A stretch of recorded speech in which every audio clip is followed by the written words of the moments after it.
Alors, bonjour, je suis Julie Bourbon, je suis psychologue spécialisée en neuropsychologie. Et moi, je suis Pauline Perry. Nous sommes toutes les deux psychologues spécialisées en neuropsychologie. Nous travaillons dans le service de psychiatrie adulte et centre des addictions du professeur Lançon à Marseille. Et dans cette vidéo, nous allons vous présenter ce qu'est la remédiation cognitive et son intérêt dans le cadre de la réhabilitation psychosociale. Les objectifs de cette vidéo, c'est de comprendre l'intérêt de la remédiation cognitive dans le parcours de rétablissement d'une personne. Et dans un deuxième temps, ce qu'on va vraiment développer dans le TD, c'est de transmettre aux professionnels des outils de compensation des difficultés fonctionnelles au quotidien. Le plan est simple. Quelques éléments de définition de la cognition et de la remédiation cognitive. On va développer ensuite les intérêts de la remédiation cognitive, ce que ça apporte à la personne concernée. On va vous parler un petit peu des outils. Quels sont les outils les plus utilisés, des outils standardisés. Et ensuite, on va vous proposer une mise en pratique pour que vous vous rendiez compte un petit peu de ce que ça peut être en pratique. Alors, on commence avec une définition de la cognition. La cognition, elle est utilisée dans chacune de nos activités du quotidien, comme vous le montre la diapositive. Lorsqu'il s'agit d'apprendre un cours, de se souvenir de la conversation qu'on a eue avec un ami, du contenu d'un podcast hyper intéressant, de se rappeler qu'on a un rendez-vous chez le dentiste, ou simplement pour trouver un nouveau chemin pour aller travailler lorsque le chemin que l'on emprunte habituellement est barré. Et pour toutes ces activités, l'intégrité de nos fonctions cognitives, elles sont absolument nécessaires.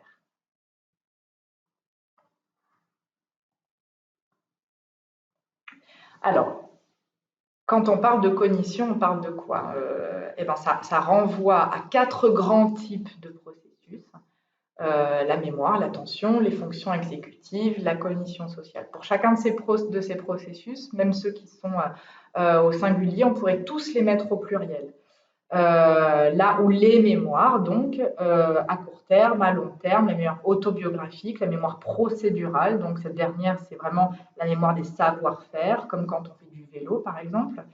L'attention ou les attentions, donc, sont les capacités à avoir un niveau d'éveil suffisant pour se concentrer dans des situations diverses. Ça consiste tantôt à se focaliser sur un point, tantôt à faire plusieurs choses en même temps. Pour les fonctions exécutives, on parle plutôt du chef d'orchestre du cerveau, c'est des fonctions de haut niveau. Ce sont des capacités comme diriger, planifier, organiser, adapter, et même ce qui concerne nos émotions, apaiser nos chagrins, nos angoisses, les fonctions exécutives ont un apport dedans. Les fonctions exécutives, elles nous permettent donc de nous adapter dans des situations nouvelles pour lesquelles nous ne disposons pas de réponses automatiques apprises.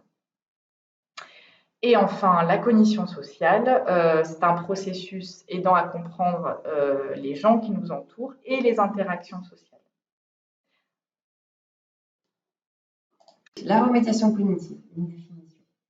C'est une intervention thérapeutique qui est destinée à travailler sur les processus cognitifs dans le but d'une amélioration fonctionnelle. C'est-à-dire qu'on va tenter d'améliorer le fonctionnement social, professionnel ou l'autonomie de la personne en identifiant un objectif précis, concret et mesurable. Les bénéfices qui sont attendus ne doivent pas uniquement améliorer la tâche travaillée, mais être généralisables et durables dans le temps. Par exemple, si on travaille sur l'utilisation de moyens mémotechniques pour faciliter l'apprentissage, d'un cours d'histoire par exemple, la remédiation cognitive doit améliorer les stratégies d'apprentissage de façon plus large. Ça peut être pour d'autres cours d'histoire, mais aussi pour obtenir une liste de courses. C'est également une technique non médicamenteuse, évidemment. Donc, l'intérêt de la remédiation cognitive. Il y a des personnes qu'on suit dans nos parcours de réhabilitation psychosociale qui vivent avec des troubles psychiques et du coup qui peuvent aussi faire l'expérience de troubles cognitifs. Ces troubles cognitifs vont avoir un impact massif sur l'autonomie des personnes concernées. Les troubles des fonctions exécutives, par exemple, qui peuvent rendre des activités de la vie quotidienne très laborieuses. Faire ses courses, suivre une recette de cuisine, gérer son argent ou faire le ménage régulièrement. Ces troubles peuvent être sévères, mais ne suppriment pas la fonction. De fait, les compensations existent par des interventions en remédiation cognitive. Ces interventions-là, en réhabilitation psychosociale, aident à soutenir le projet de la personne qui est limité par ces troubles cognitifs. On a 2 stratégies d'action en remédiation cognitive. Soit stimuler les capacités cognitives qui sont là. Ça va être des exercices répétés, indispensables à l'acquisition de connaissances nouvelles. Soit la compensation, en utilisant les fonctions cognitives qui sont intactes, ou par des actions palliatives. Par exemple, utiliser des moyens mémotechniques pour faciliter les apprentissages, mettre en place un agenda adapté aux besoins de la personne et qu'on va apprendre à consulter régulièrement.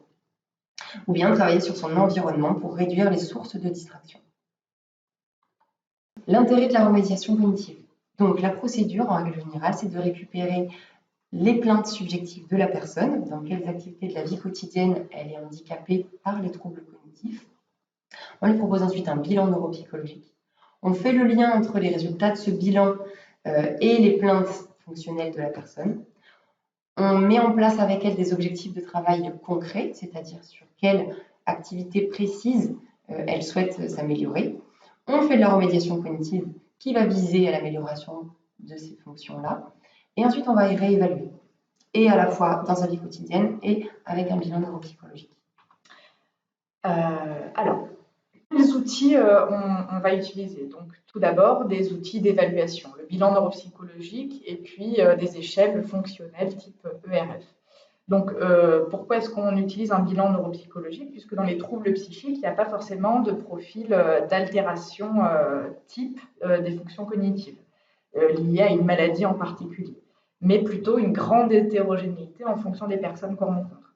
Chaque personne aura un profil qui lui est propre, donc un bilan neuropsychologique peut être nécessaire et il faudra orienter donc cette personne vers un neuropsychologue qui est habilité à faire ces tests.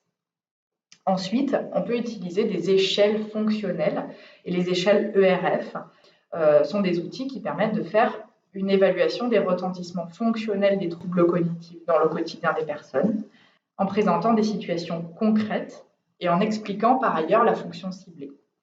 Alors, cet outil permet pour la personne concernée et pour le thérapeute de se rendre compte de l'importance des troubles, de faire des hypothèses sur les fonctions en jeu et de commencer à identifier des solutions pour revalider ou compenser les difficultés.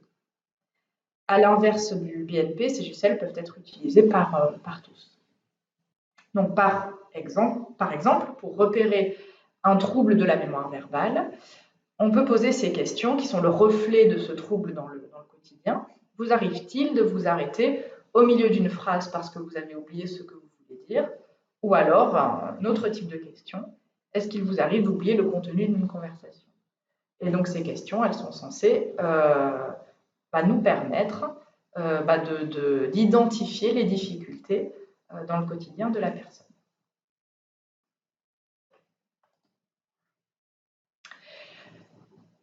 Alors, à nouveau, quels outils, mais cette fois-ci, quels outils de prise en charge? Alors, il y a des programmes de remédiation cognitive qui ciblent les fonctions comme la mémoire, l'attention, les fonctions exécutives, et d'autres programmes qui ciblent plutôt les cognitions sociales. Ce sont des programmes qui sont standardisés, soit en groupe, soit en individuel. Par exemple, le Greco est un programme de groupe qui cible les difficultés rencontrées chez les personnes vivant avec une schizophrénie. Ce programme est en cours de validation et il propose des exercices simples qui permettent d'utiliser des stratégies compensatoires pour les troubles rencontrés.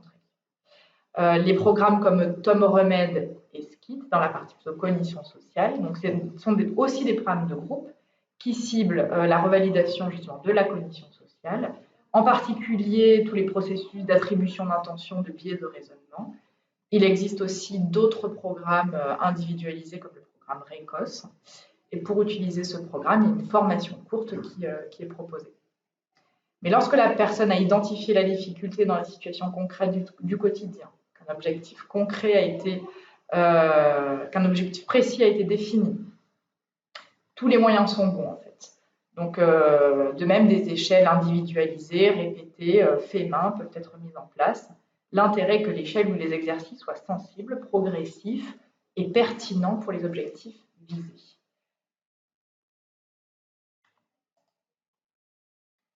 Alors, je vais vous proposer un cas clinique.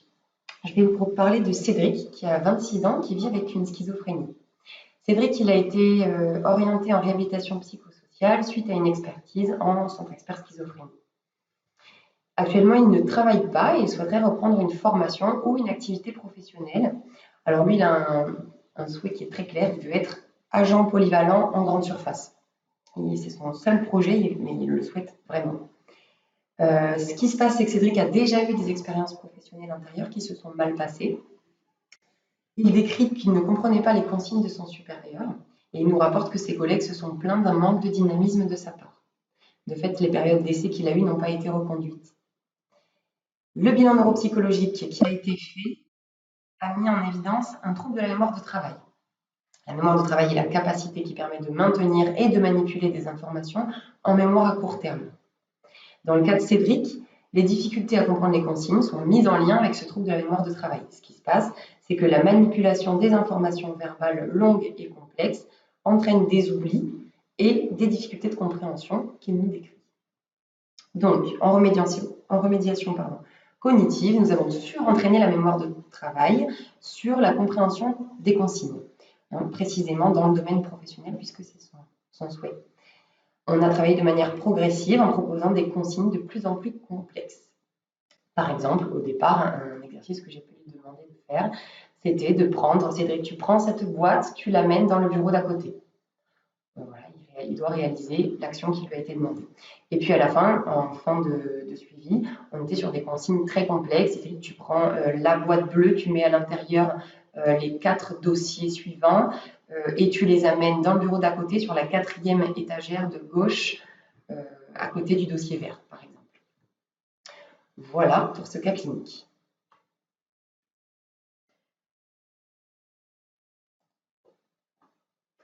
Donc, on en arrive maintenant au point à retenir.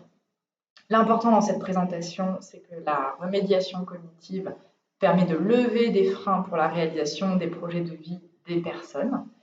Il existe aussi des outils d'identification et de compréhension des troubles cognitifs qui sont utilisables par tous et qu'on vous a proposé, qu'on vous a montré aujourd'hui. Alors, ce qu'il faut absolument lire et voir sur le sujet, quelques liens utiles vers des vidéos sur la remédiation cognitive et quelques références bibliographiques. Voilà, c'est terminé.